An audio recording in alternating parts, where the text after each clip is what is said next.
What's up everyone, Jimmy here from Zen Studios. This is my first Lightroom tutorial and it's a very basic Lightroom tutorial to make your photos look like this. Basically, this was shot on my D810 Nikon and with RAW small, so it wasn't actually a large RAW file, although it was pretty large, it was 25 megabytes. So if you can shoot large RAW files, do it because you can edit your photos incredibly and it's unbelievable what you can do, especially with Lightroom. So this is what it looks like in the end. This is no Photoshop, this is only Lightroom. You obviously can do a lot more to this, but this is just the basic kind of edit that I like to do on Lightroom. So here we're going to go through all the basic settings here that I would add in just to make the photo look like this. So before and after, you can see pretty unbelievable what you can do. I mean, it's great. So we'll reset this. Let's hope I can get it back to how it was. This isn't a fail. So as you can see, we got this photo I shot into the sun. Sun's behind him over here. Obviously, I hid the sun behind his head, but I love to shoot into the sun because of the effect that you can get. But you have to shoot raw and shoot the biggest raw you can to bring out all of these shadows and to push down the highlights over here. So to do that, firstly, I've got the preset here, but my preset, to create the preset, I first, because I don't know what this will do, doesn't really matter. So I will first push the highlights down, very down, like quite a lot down. You can even put it to 100%. I mean, I'll change that, but see, that's basically what we did there. Obviously, I don't want it that much because it's a bit bad. So that's just to bring out these shadows here.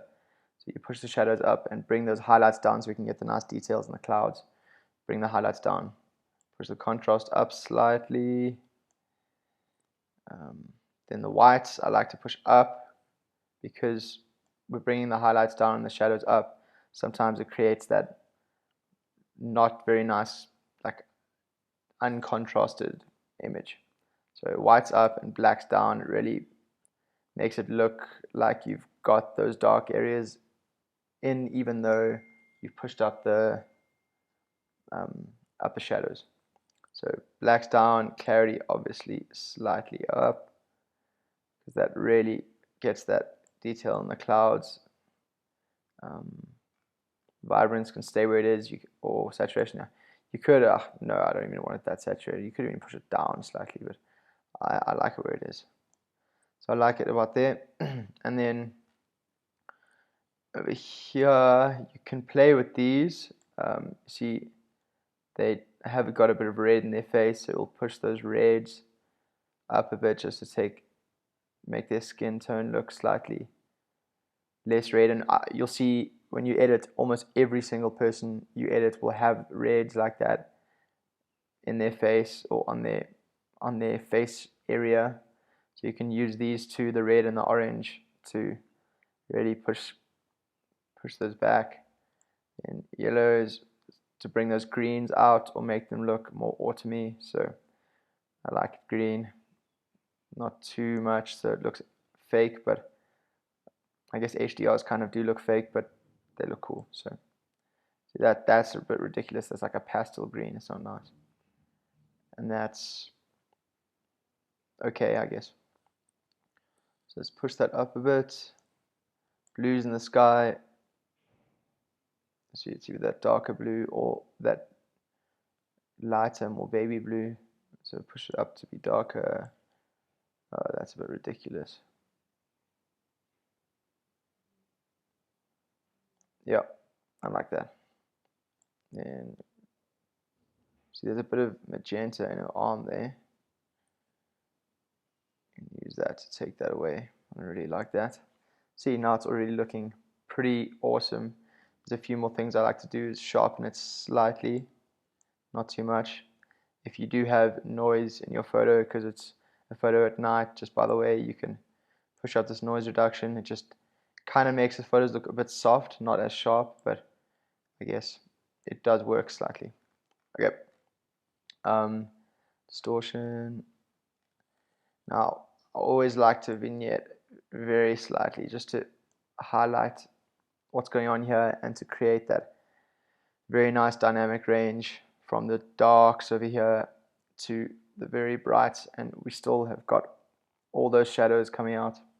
So you can do that as much as you like, but I like to just do it slightly, maybe less than that. Maybe 9. Yeah, that's nice. So now I can see how it's looking cool. Now you can go back and play with the temperature. So you see it was a bit cold, so it's warm it up a bit. It does make it seem to make it slightly brighter, but so I mean you can have it super warm or which isn't nice, but I mean, it's nice there. I like to make it slightly more warm, especially because it's a wedding. Make it, the happy warm colors. Look at it, it really does bring out the rim light on her, on the side of her face and her body here, which I really like, and it brings out that shine of the sun. So you can play with tint. Not sure what that will really just makes it look weird. Keep that pretty much where it was. That's fine. Yeah, so that's basically what I would do to this photo. You can go and play with how bright you like it.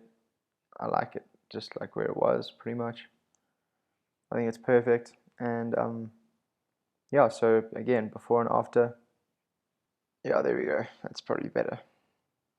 So you can really see how, I mean, there's a completely different photo, and you bring out details that you don't even know are there. And the thing is, when you're shooting it on the day, this is not what it looks like, but you have to know that this is what it could look like. It will look slightly more like this, especially when you're shooting your camera. It's not going to look nice. You're going to think, oh no, you've underexposed the photo, or it's not nice to shoot into the sun, but look how incredible it can be. So this is the final image. I hope you guys enjoyed the tutorial, and I will be doing more tutorials. Subscribe for more, and I hope it helps your photos and helps you become a better Lightroom editor. Until then, cheers. Bye-bye.